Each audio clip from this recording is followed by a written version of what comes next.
Welcome to the Farming Without the Bank podcast, the show with a no BS approach to money, hosted by a farm strategy expert and authorized IBC practitioner. Join us as we get real and expose the flaws of traditional financial institutions in order to help farmers take control of their finances, create peace of mind, grow their wealth, and leave a legacy. Now, here's your host, Mary Jo Ehrman.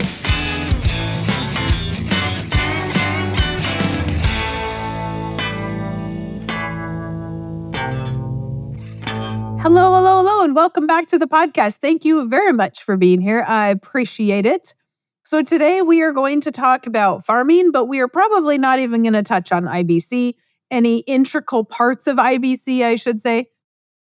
But last week I looked and I ran the numbers and I have talked to 2,000 farmers one-on-one. 2,000. That was since 2016, and I've been doing this since 2010. So I wasn't keeping track of all of that stuff prior to 2016. And so we're at 2,000-ish, okay? One-on-one. And then I've talked to farmers at farm shows, at conferences that I speak at whatever I've done. So I'm going to guess that I am sure I'm over 3,000, but I'm just going to be conservative and say 3,000. Because when I go to farm shows, it's absolutely crazy. Or if I do speaking engagements, it's crazy how many people will come up to me afterwards and visit with me. When I was at even just NCBA had me speak a few years back. And when I was at the trade show, I had books down there. Selling books, there were lines of people just waiting to get a book and tell me their story and all that good stuff. So with all that being said, the reason why I say that is because I will come out sometimes and sound like an arrogant you-know-what.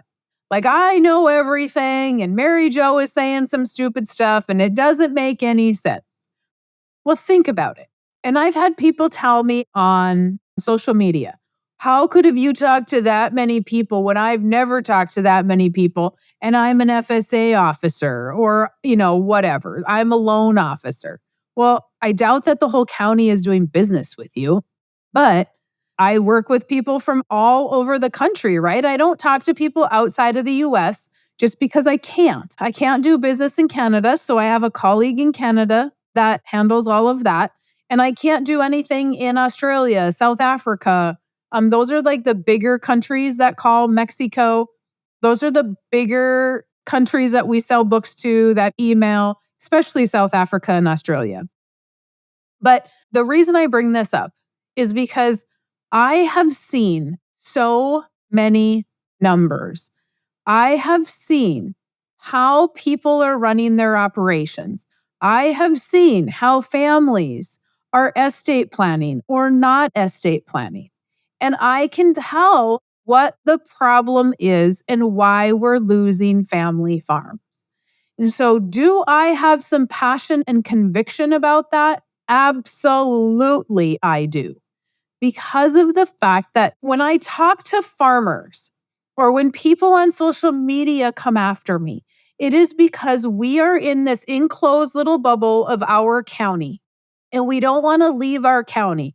And we'll go to our county, extension office speakers and we'll get information from them and we'll do all those things. But we don't ever actually go on a trip. We don't expand our horizon. Maybe we'll read an article in a magazine. But most of the time, we are on social media or we are talking to people and saying, what does she know? She doesn't know anything. She doesn't farm.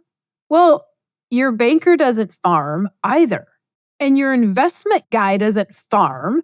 And so you're taking their advice, right? You're listening to them. No, I don't farm. I have ground. We rent it out, but I don't farm. And why don't I farm? Because I have a business to run. And so can you imagine how my business would run if I also farmed?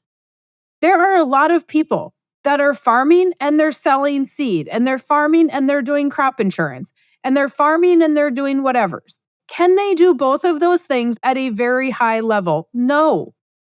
How do you, oh, people, how do you want me to farm when I am sitting behind this desk 50 hours a week? I'm in meetings. I'm traveling. How do you want me to exactly do that? Does it matter? No, it doesn't matter. But here's what matters is that I've seen the numbers. I've seen what's happening in the industry because I've had all of those one-on-one meetings. And I think you would all be astonished to realize that almost everybody is running their organization at the same type of level. And those that are not are going to be your larger farmers. And larger is relative to where we are. If you are in the Midwest, if you are in our country, then you are going to see 6, 7, 10, 20,000 acre operations. If you are in the South, you might see 1,000 acre operation, and that's quite large because, they have hills and trees and things. When we look at large and small, that is relative to where you are. But there's this movement, these smaller operations thinking that it's easier for the big guys. It's easier for those that inherit things. And that's not what I'm seeing. And so when I say that pisses a lot of people off. It makes people mad. And they go, "You don't know what you're talking about." But I do, because I have the really, really, really big farmers and I have the really, really, really, really small farmer. Okay, small farmer meaning, hey, he might be gardening in somebody's backyard and calling it farming. He might be 10 acres, he might be 40 acres to somebody that might have 25,000 acres. And so I'm seeing everything in between. And guess what? The guy that inherited it, I'm seeing the people that are starting from scratch and I'm seeing the people that are inheriting. I have never had a farmer that I can remember. Now, I've had 2,000 meetings, so that's a lot. I've never had a farmer that has called me and said, "I just got absolutely everything and I haven't had to buy out the siblings."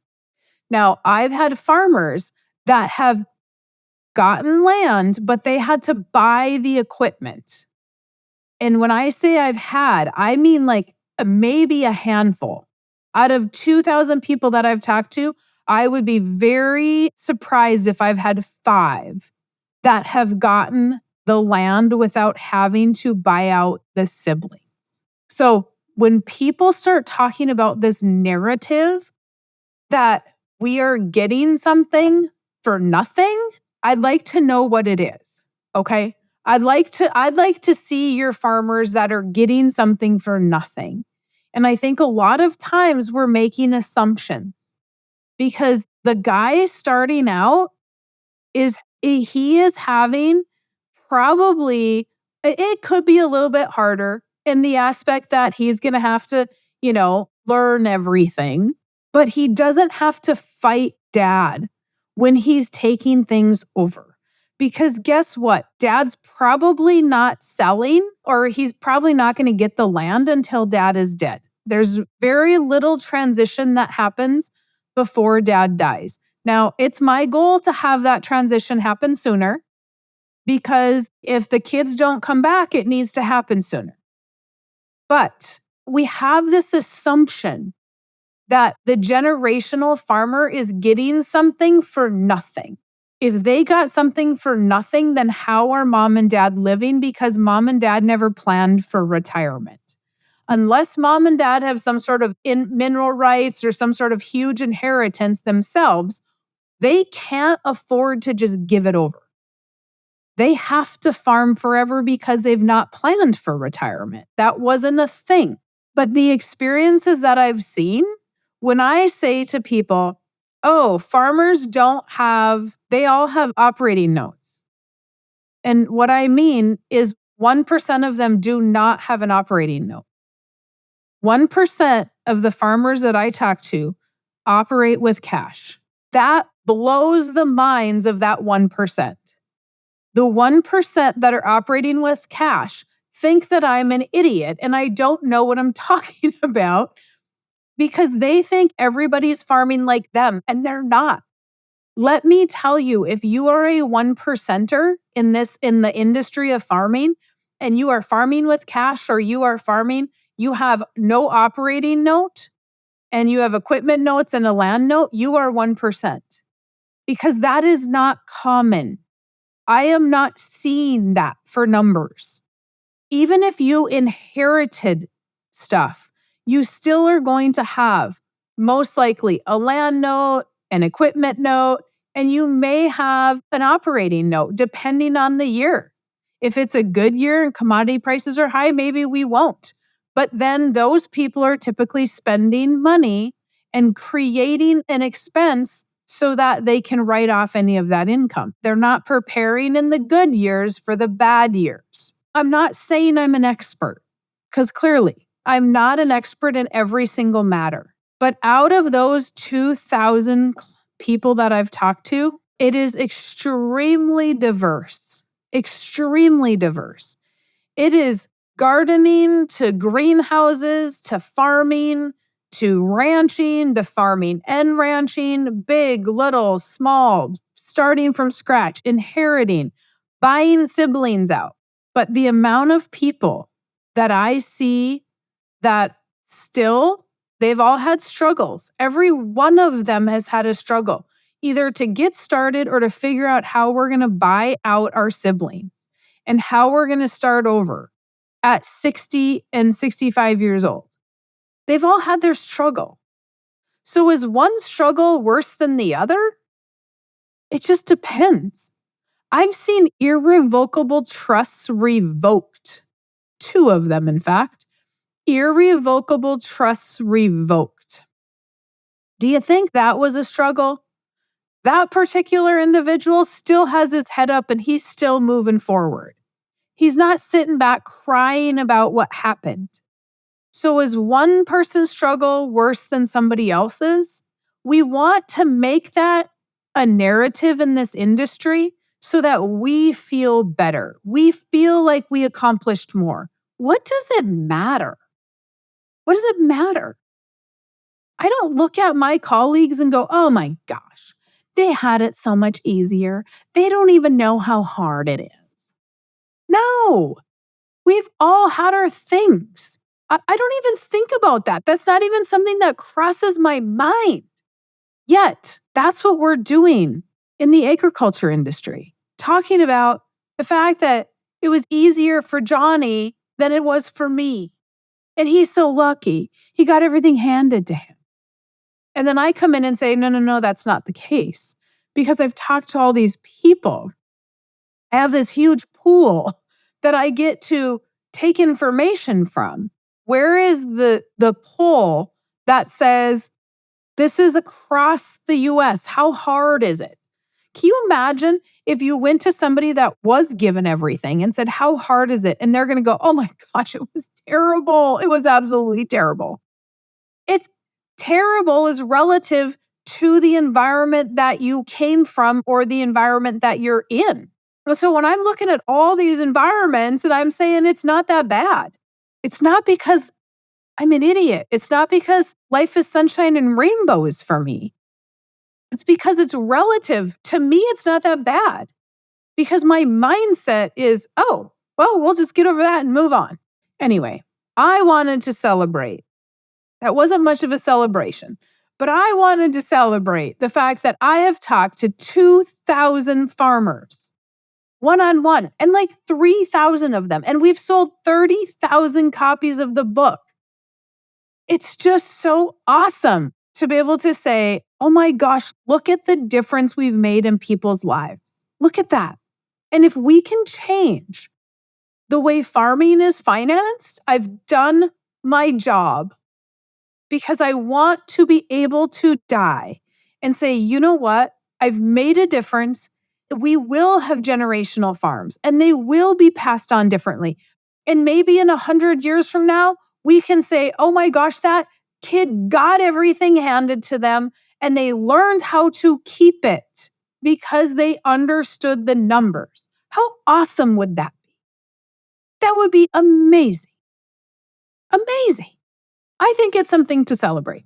And I don't celebrate often. Often I don't even stop and look at what I've done because I got my head down and I'm just going forward. People are needing help and people are calling and people are scheduling their appointments. And so I'm just going forward. But it was kind of nice to stop and celebrate and go, whoa, I would have never thought in a million years that's where one little book would have gotten me. Never in a million years. All right, guys, if you have not gotten the book yet and you're one of the, 30,000 that haven't purchased, go to farmingwithoutthebank.com, grab your book. It looks like at the time of this recording, I am booked out until end of April or beginning of May, something like that. As soon as you get the book, a couple days later, you're going to get an email to a link for my calendar. Go ahead, get scheduled, but read the book in the meantime or listen to the book in the meantime. And then refresh it before the meeting. And if you need to cancel, go ahead and cancel, reschedule, whatever. But get on the calendar now or it just keeps moving out further and further. So hopefully we can get that fixed soon and we can get other people in to help. If you want to get in sooner, you can always meet with John Hashey. He is going to show up on the link as well. So let me know if you need anything, maryjo@withoutthebank.com or themjhotline.com. You can just leave a voice message, whatever works for you. Otherwise, you have a fantastic rest of your day. Thanks for listening to the Farming Without the Bank podcast. We hope today's episode has inspired you to take control of your finances in new ways. Don't forget to check out our website, farmingwithoutthebank.com, and engage with us on our Facebook page, Farming Without the Bank. Join us next week as we smash more financial myths and empower you to accomplish your financial goals.